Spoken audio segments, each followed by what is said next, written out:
I will introduce our speakers tonight in reverse order of their remarks, starting with Senator Graham, who will directly follow Senator Lugar to the podium without any interference from me, which is something many people would be happy to hear. Robert Graham was governor of Florida from 1979 to 1987 and served the state as United States Senator from 1987 to 2005. He served 10 years on the Senate Select Committee on Intelligence and chaired the committee from 2001 to 2003. It was from this perch that he opposed the prospect of war against Iraq. In addition to 3 nonfiction books, Senator Graham published a novel, The Keys to the Kingdom, which is really about life in Washington or something. Since leaving the Senate, he has founded the Bob Graham Center for Public Service at the University of Florida, where he spent his undergraduate days. Speaking of where someone spent his undergraduate days, Richard Lugar represented Indiana in the Senate from 1977 to 2013. He was chair of the Senate Committee on Foreign Relations from 2003 to 2007. He was named an outstanding legislator by the American Political Science Association, perhaps one of the most worthwhile things the American Political Science Association has ever done. He received the Presidential Medal of Freedom in 2013, along with Ernie Banks, Daniel Kahneman, Loretta Lynn, and Gloria Steinem. And that's not even the top of the list. Bill Clinton and Dean Smith were also involved. Along with Sam Nunn, Democratic senator from Georgia, Senator Lugar sponsored the Nunn-Lugar Act to help dismantle more than 7,500 nuclear warheads, as well as other weapons of mass destruction material. He was mayor of Indianapolis from 1968 to 1976 and had the unique distinction of being Richard Nixon's favorite mayor. He currently leads the Lugar Center, which, among other things, has constructed a bipartisan index by which we can evaluate political polarization. Recently, Chicago Tribune editorial writer David Rudder wrote of Senator Lugar, and I quote, "He was a thinker who had served the entire planet. He was a deep man. We don't do deep so much anymore." It is my pleasure to introduce Senator Richard Lugar, to make some remarks about political polarization, who will be followed directly by Senator Bob Graham.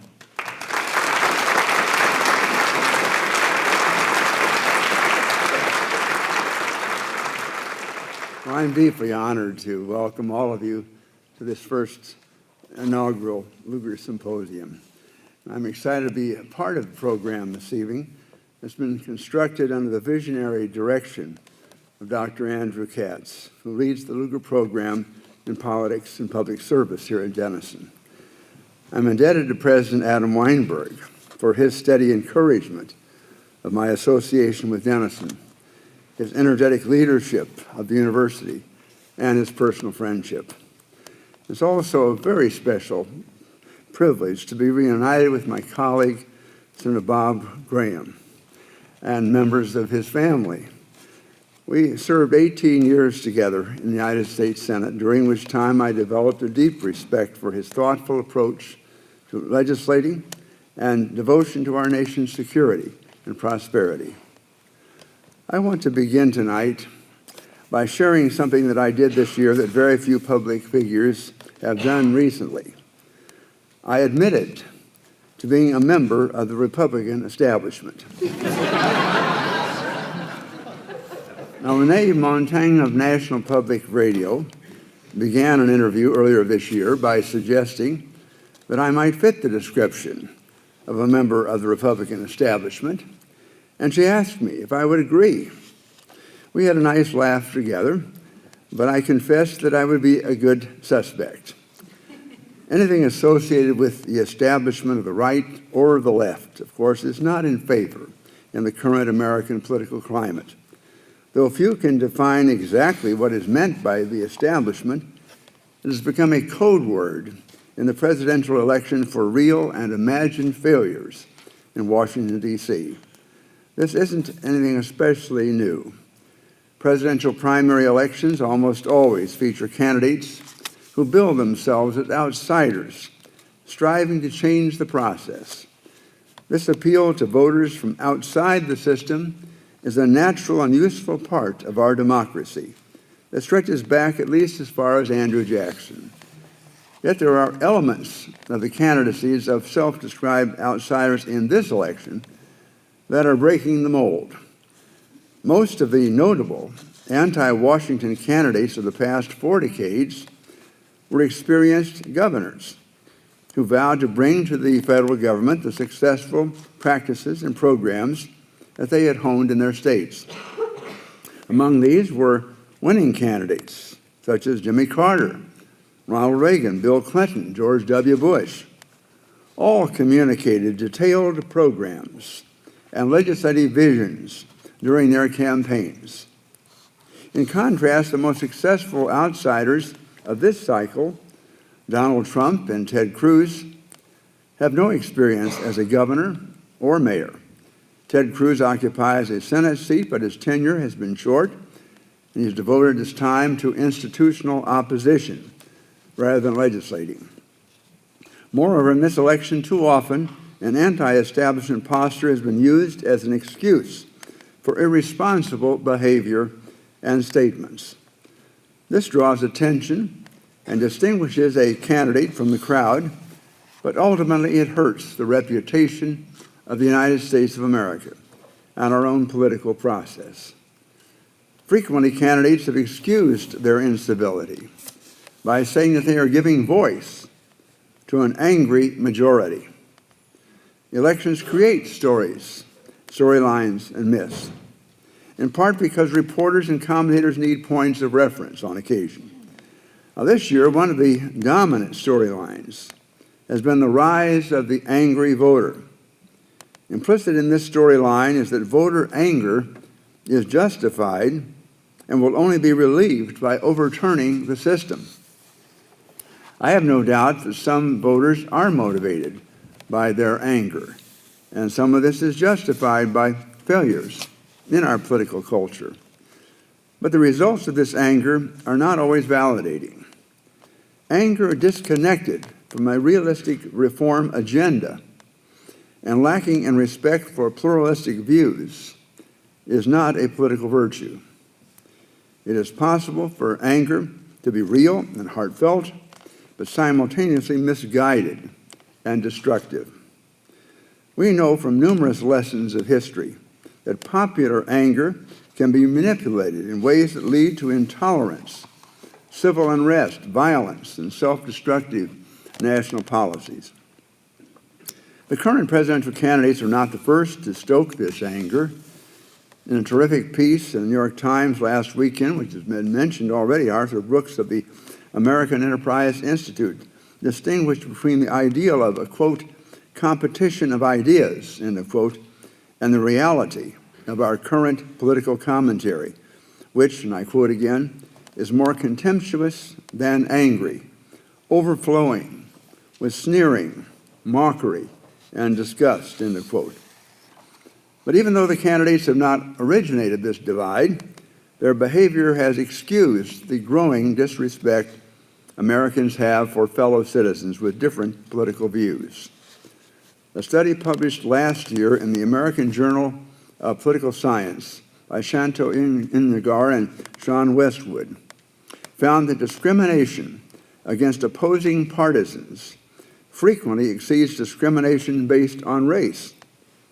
Moreover, the authors underscored, and I quote, unlike race, gender, and other social divides where group-related attitudes and behaviors are constrained by social norms, there are no corresponding pressures to temper disapproval of political opponents.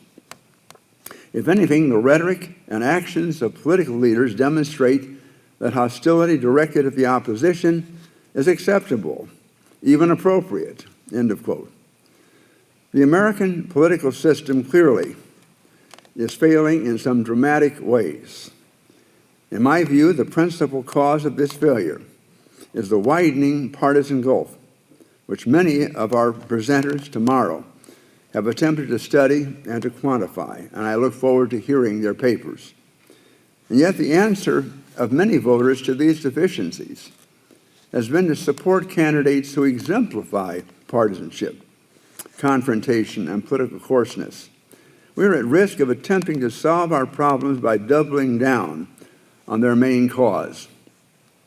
In the process, this election cycle has devalued many traditional political virtues that most Americans have embraced for decades, if not for centuries. At the risk of damning these traits for the moment, let's call them establishment virtues. I would focus on 4 of them: civility, experience, seriousness, and compromise. Now, most, if not all of us, would say that these 4 traits are desirable in our political system and in our individual candidates, and indeed in our interpersonal relationships. All of us prefer people in our lives who treat others well. We hire people ranging from doctors to plumbers to professional athletes based on their experience and their qualifications for the job. We celebrate studiousness in both youth and adults so that we can advance our understanding of the world. And we embrace the need for compromise in resolving personal and business disputes. Yet in this election cycle, we have seen these virtues not just de-emphasized, but often scorned. Civility is equated with weakness, experience with corruption, seriousness with pedantry, and compromise with a lack of principles. Instead, candidates have run on vacuous and sometimes cartoonish proposals that lack any political realism or programmatic details. Carpet bombing ISIS, deporting 11 million undocumented immigrants, having Mexico pay to build a wall blocking the entire length of our southern border, may be powerful cathartic symbols, but such proposals cheapen political debate and alarm friends and our allies abroad. Even Bernie Sanders' call for free tuition at all public colleges funded by taxes on Wall Street is little more than an aspirational talking point that glosses over the consequences such a plan would have for the viability of private colleges, the quality of university education, the ability of universities to conduct research, the size of budget deficits, and numerous other factors. This would be a fascinating political science and linguistic experiment if we weren't engaged in the very serious business of electing a President of the United States and our Congress. Clearly, the 4 virtues I have cited are not just establishment virtues, they are American virtues because they are necessary for the orderly and productive operation of our Constitution, and they have been tested by generations of Americans who found that good governance depends on them. A reading of constitutional era literature underscores how much the framers valued compromise among well-informed, experienced leaders who would work with each other in a civil framework of laws. Like many of our panelists who we will hear tomorrow, the Lugar Center has taken up the challenge in attempting to measure and to define what is happening in American political life. A primary interest is our Bipartisan Index, which was developed in cooperation with the McCourt School of Public Policy at Georgetown University. The index measures the frequency with which members of Congress co-sponsor bills introduced by the other party, and the frequency with which their own bills are co-sponsored by members of the other party. We have released scores for the 113th Congress, the first session of the current Congress, and lifetime scores for the Senate that stretch back to 1993. Not only do we have scores for individual members, we've been able to track the performance of the entire House and Senate since 1993. Our data shows a steep decline in bipartisan behavior surrounding bill sponsorship and co-sponsorship beginning in 2001. The scores reached their nadir in the 112th Congress before a slight uptick in the last 113th Congress. But the last 2 full Congresses were by far the least bipartisan among the 11 we have studied. We also found that our formula ranked the two surviving current members of Congress in the presidential race, Ted Cruz and Bernie Sanders, as the two least bipartisan senators in 2015. Consistent with this, our historical Senate scores found that a generational shift has taken place regarding the willingness of new senators at the progressive and conservative ends of their parties to engage in bipartisanship. For example, we found the Republicans who began their Senate careers since 2005 occupied 9 of the bottom 12 spots among the 227 senators who have served since 1993. All 9 of these contemporary Republicans have significantly lower lifetime bipartisan scores than the late Senator Jesse Helms, who was considered to be the most conservative Republican in the 1980s and 1990s. Similarly, on the Democratic side, we found that current liberal senators with far lower scores than liberal icons of the past, such as Ted Kennedy, Paul Wellstone, Daniel Inouye, John Kerry, Tom Harkin, to name a few. I would also note that Senator Bob Graham, my colleague tonight on the platform, had an excellent lifetime score. Right on, Bob. He ranked 35th out of the 227 senators in the study. And this is long before I knew we were going to be together this evening. I take the long view that the current partisan era, like the past partisan eras, does not have to last forever. The pendulum can swing back with surprising speed. My hope is that it will not take a grave crisis that threatens the safety and prosperity of our nation to rekindle a broader appreciation of civility, experience, studiousness, and compromise in our political leaders. I would conclude with a simple declaration that represents my own vision of what candidates should communicate when running for high office. I'm grateful that Senator Bob Graham is here today because I know that he brought these sentiments to his own long service to our nation. I affirm that members of the other party love their country and are people of goodwill. And I will avoid portraying them as unpatriotic or disloyal. I believe that members of the opposing party can contribute to good policy. I will explore opportunities to work with them and will attempt to include them in early deliberations on my initiatives. I recognize that bipartisan support from elected officials broadens public acceptance of new laws and policies and improves the chances they will be successfully implemented. Even as I participate in partisan debates and work on behalf of my party, my first motivation will be a careful reflection on what is good for our country. I will avoid legislative and policy actions that have no purpose other than to score partisan political points. Although I will advance arguments consistent with my own political philosophy, I will study issues in depth with an open mind, and I will consider multiple points of view and avoid an exclusive reliance on my party's politicians and their positions and talking points. I will maintain my civility, even when others around me do not. I will measure my words to avoid inflammatory rhetoric that often is destructive to the political process and to our national unity. Now, such a statement would not play well in our current political environment, perhaps, but I believe that most Americans recognize that we have to find ways to resolve our disputes and to work together again. I appreciate all that each of you are doing through your work, your study, and your personal interactions to advance political understanding and bring greater unity to American society. Your presence this evening testifies to this very strongly. I thank you very much.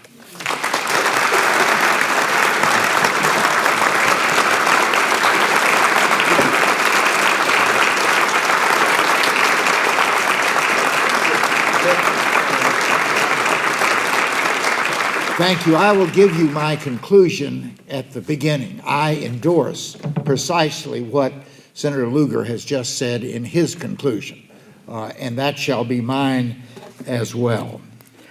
I might say I don't have to announce my position on the political spectrum.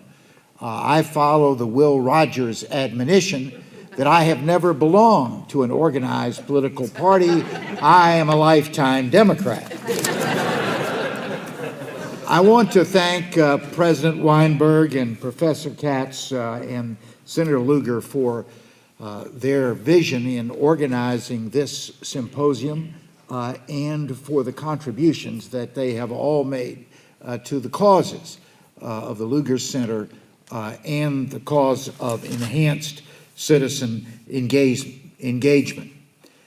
I'm a Southerner, and one of the things that we Southerners like to do is to tell stories. So settle back, you're going to hear a few. The first is one that maybe Dick might not want to hear because of the consequence that came from this chance meeting. But in 1985, I was in my 7th year as governor of Florida and thinking, what was I going to do with the rest of my life? One of the options was to run for the U.S. Senate. But frankly, this was at a time when the Senate was having some difficulty meeting its full responsibility, and a number of prominent members had recently retired. I was invited to a dinner of the board of directors of the Gannett Publishing Company, one of whom was one of those recently retired senators, Howard Baker of Tennessee. And I ended up sitting next to Senator Baker, and I told him that I was trying to decide what to do and that, frankly, I had about dismissed running for the Senate because of what I had seen, including his own withdrawal. And he said, Mr. Graham, don't read too much into this.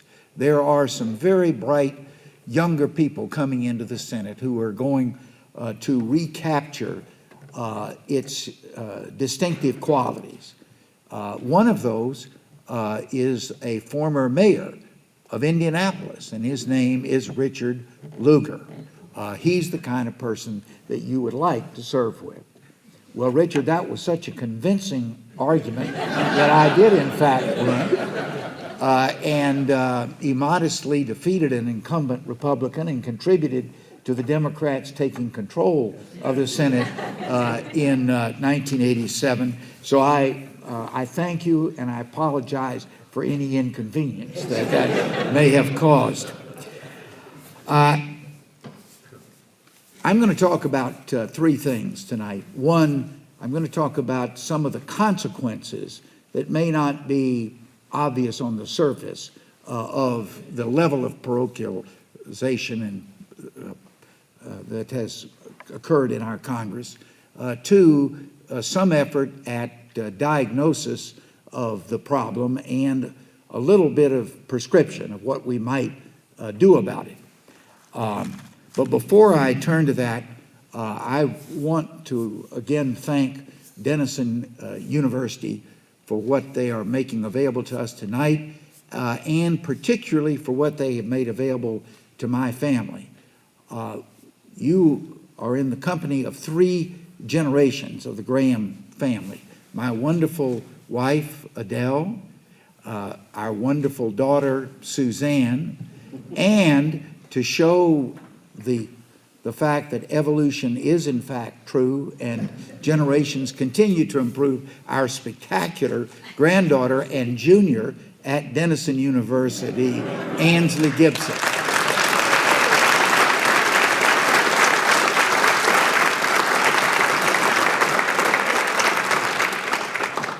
Now let me tell a second story. This is actually about a place and 2 stories. The place is a room in back of the Senate dining room in the Capitol. I'm certain that many of you have been to the Senate dining room, which is open to members of the Senate, even retired members of the Senate and their guests. There's another room in back of that room, which is for senators only currently serving senators.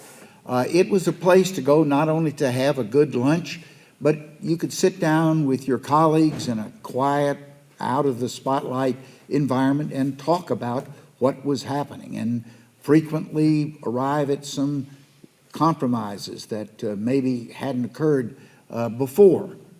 I was participating in one of those activities in 1995, and the first of our three generations is coaching me on how to get closer to the microphone.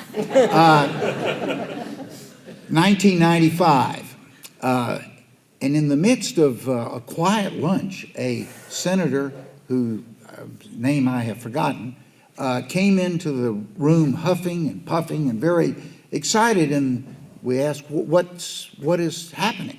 And he said, well, there are members of the House Ways and Means Committee who are in Statuary Hall yelling and screaming profanity at each other. Well, one of the senators who was having lunch that day was Patrick Moynihan. With the exception of Dick Lugar, the smartest person that I ever served with in public office. In fact, Moynihan had this reputation. He was the best thinker among politicians since Abraham Lincoln, and the best politician among thinkers since Thomas Jefferson. That's pretty fast company. He got up in response to this and said, let me tell you a story.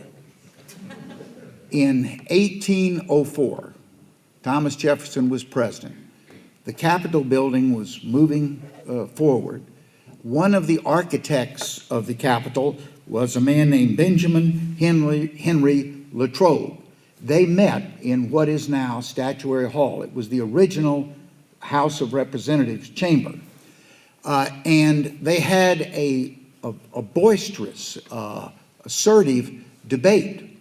The debate was over the subject of, did American traditions come more fully from the Greek experience or the Roman experience, and how to reflect that in the final design of this important chamber of the Capitol. Moynihan said, how much we have changed. 200 years ago, our leaders were discussing the philosophy that founded our country. Today, they yell profanities in that same room. I think in many ways it was that period that was the beginning of the decline of the civility that Senator Lugar so well represented. There have been some serious consequences of the polarization. It's not just theory. I'm going to mention two of them. First is the United States Supreme Court. The United States Supreme Court had a long tradition of having diversity among its members. It was not necessarily what we tend to think of diversity today, but it was diversity in terms of the human experience that those 9 people had. Think about, for instance, the period in the 50s and the 60s when the court desegregated our country. It changed some of the fundamental political systems in our country, such as the way in which legislative and congressional districts were drawn to make them more democratic. On that Supreme Court, you had a former governor, you had a former U.S. attorney, you had 2 private practitioners, you had a former United States senator, and a former National Football League running back. Now that's a pretty diverse set of folks. On today's United States Supreme Court, 8 of the 9 members came to the court from the federal appellate bench, one of the most monastic positions that you could have in the U.S. government. And the 9th member, the newest member, was the dean of the Harvard Law School, and as a graduate of that institution, I can tell you that it is equally monastic to the federal appellate courts. And this court, and I without partisanship, because I think it applies to both sides, has issued a series of opinions which are based on the theoretical jurisprudence, completely immune to what its real impact is going to be on human beings that will be affected. Things like the Citizens United case, which was based on the theory that corporations were humans, humans had the right of free speech, therefore corporations should have the right of free speech. The right of free speech included the ability without limit to contribute to the microphone that would amplify the free speech, and thus corporations which previously had been restrained were no longer restrained, and limits on how much could be contributed were eliminated. I think that was a direct result of the fact that presidents have become very risk adverse in recommending persons for the United States Supreme Court. Can you imagine what would have happened to Wizard White if he were nominated today, or if an Earl Warren with his record as governor of California were to have been nominated? It is the most non-controversial persons from the most non-controversial backgrounds that now occupy the Supreme Court and have led to the court becoming a very theoretical institution. The second consequence of polarization is in the intelligence community, an area that I had the opportunity to observe up close and personal for a decade. We have seen a partisanship of the congressional oversight of the intelligence community that was precisely the reason that the current structure was established. After scandals in the 1960s and 70s, where the United States was properly charged with having been involved in the murder of people like the president of Chile and several Central American leaders, the Congress developed a new set of standards for the intelligence community, including committees of the Congress to oversee their activities. And those committees were designed to be apartisan. They had an equal number regardless of the number in the body as a whole. They had a single staff which was responsible to the whole committee, as opposed to the traditional Democratic staff and Republican staff. And they had a strong culture of a responsibility to be the eyes and ears of the American people on an activity of the federal government which for most purposes was beyond the view of Americans.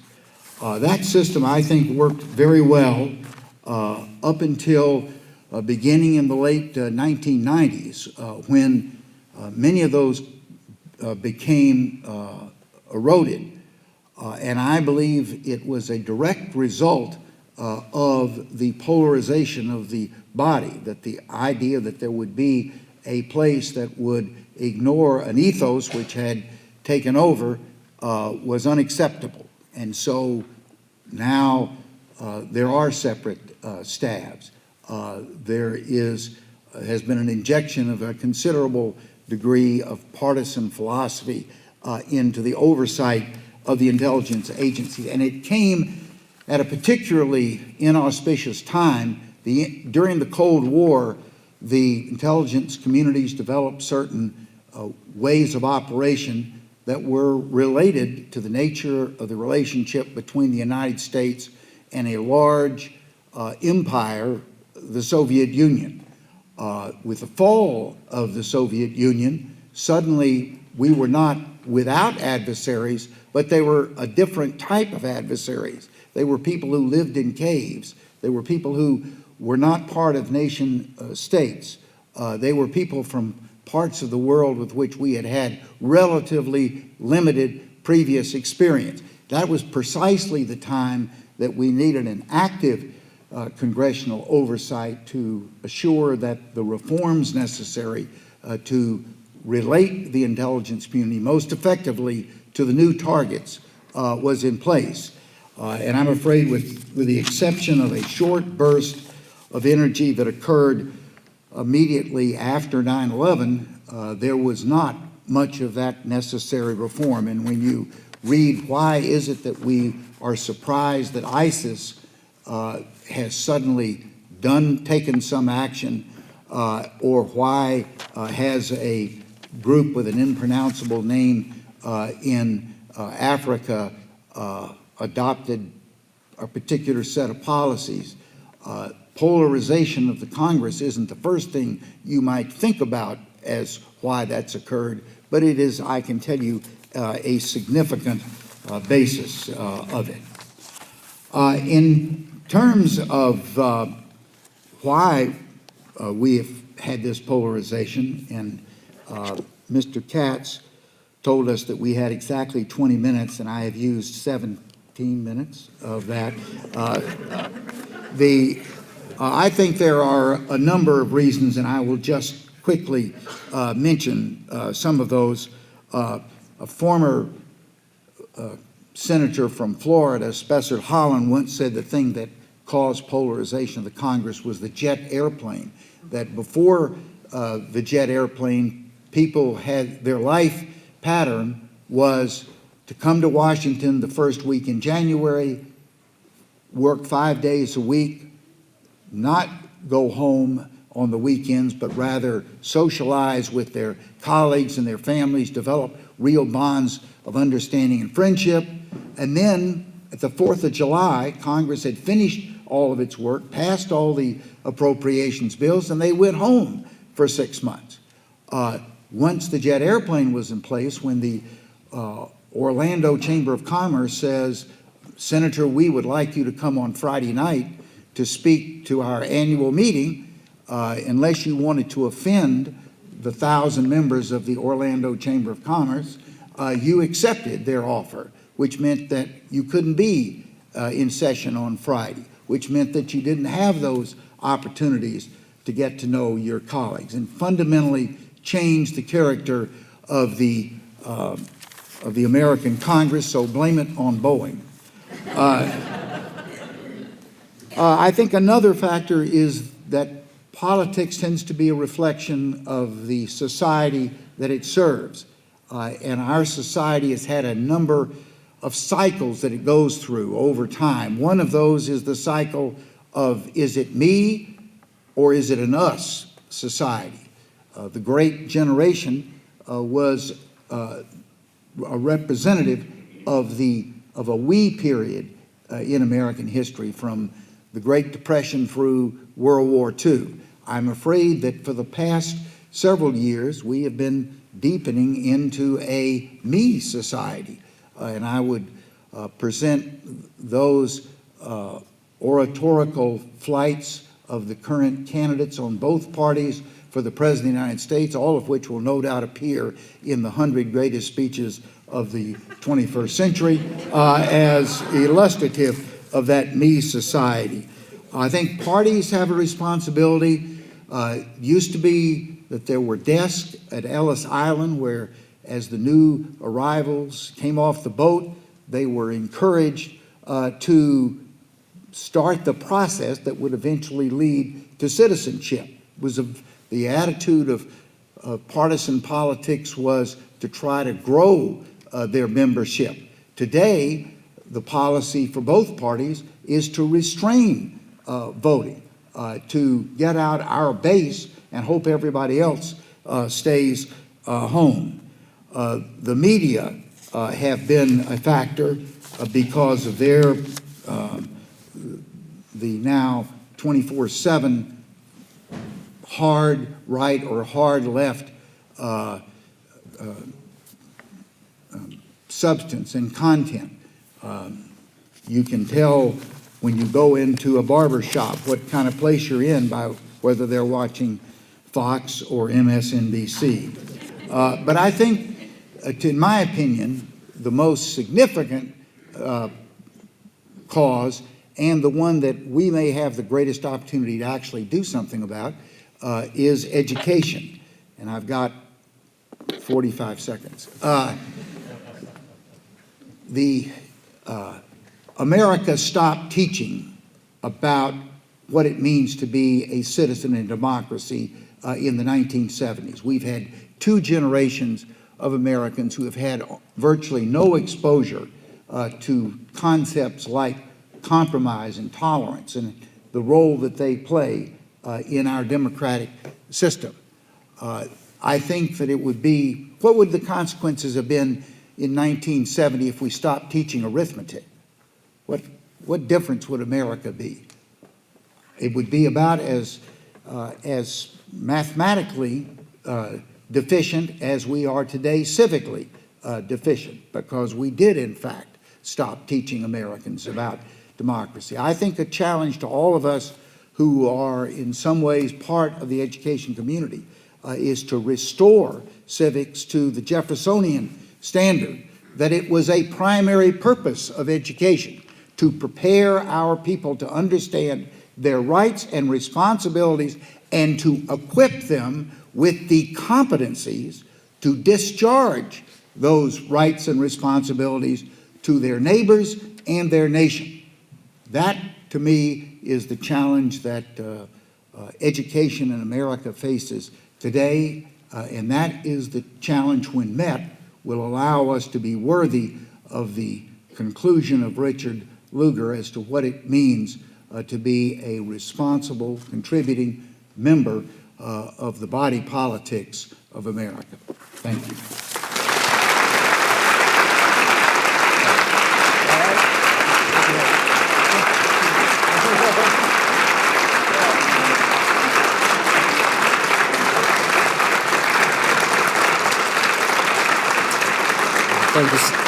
Thank you, Senators. If there are any questions, we have some time for questions, so if you would come up to where the microphones are in the aisle. In any event, I'm hopeful that we will, in fact, come back to the point in which we're thinking about programs, the disciplines that are going to be required to be successful in foreign policy or in economics, job creation, whatever we're doing. I mentioned that many times candidates in the past had been governors, mayors, and had done work that required them to have a program, to have at least some background that gave confidence to people, some leadership if they were going to the Congress. But at the same time had the civility to be able to listen to others, to understand that you got a treaty, you need a 2/3 vote. You really have to continually be working across the aisle and listening to others. Well, my main concern about presidential politics 2016 is I hope that a whole generation of young people don't believe this is the way that democracy is supposed to work. Well, as I said, I've never belonged to an organized political party, but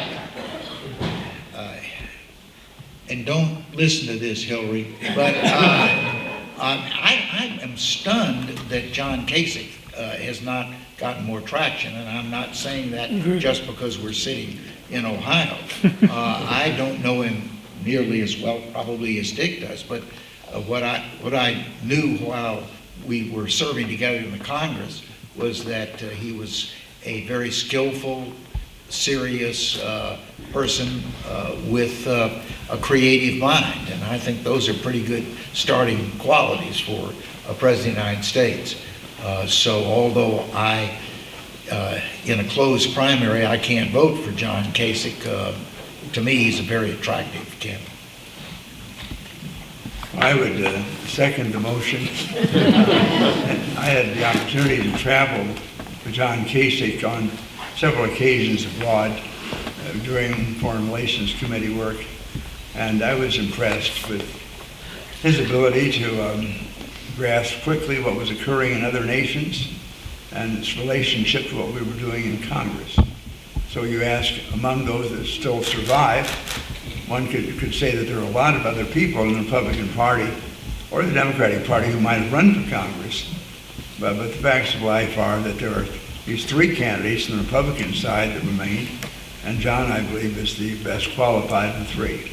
Well, I'll start by saying I agree with Graham that the Citizens United decision was really a very unfortunate decision for our country. I cannot imagine something that is quite so awesome as the hundreds of millions of dollars now being put into the system, most of it anonymously, so that we really have no idea where it came from, but we do have to see some of the impact, and that is not going to work. I'm hopeful that a subsequent court decision will modify that very substantially. Can I tell you one more quick story? In the early 60s, the Supreme Court had a case called Baker versus Carr, which involved the congressional redistricting of Tennessee, which had not changed its congressional districts since 1900. 60 years, same lines, wildly out of balance. The lower courts had dismissed this case based on Supreme Court precedent that these decisions were political, not judicial. It gets to the Supreme Court. The Supreme Court is almost at a point that it will not give the necessary 5 votes to take jurisdiction of the case, to hear it, until Senator Hugo Black of Alabama, who was one of the most discredited nominations by Franklin Roosevelt. He'd been a member of the Ku Klux Klan, was an avowed racist, but he was confirmed. Black knew enough about politics from his own life that he understood that if, given the reality of the situation, if the court did not intervene, America was, for the indefinite future, going to be consigned to a significantly less democratic process than it should be. And he was able, drawing on his personal experiences, to convince enough of the members to take the case, and then on a 7-2 vote, the court overturned the congressional district in Tennessee and led to one of the most significant changes in American political representation in our history. So I think that it's recognizing that this is a democracy made up of human beings, each of whom brings their own special talents and experiences to the decision-making process, and that we don't need to succumb to just those human beings who happen to have the most ammunition in the form of campaign money at their disposal, but rather who can bring these broader values that are critical to a visionary and long-functioning democratic process. Thank you, Senators.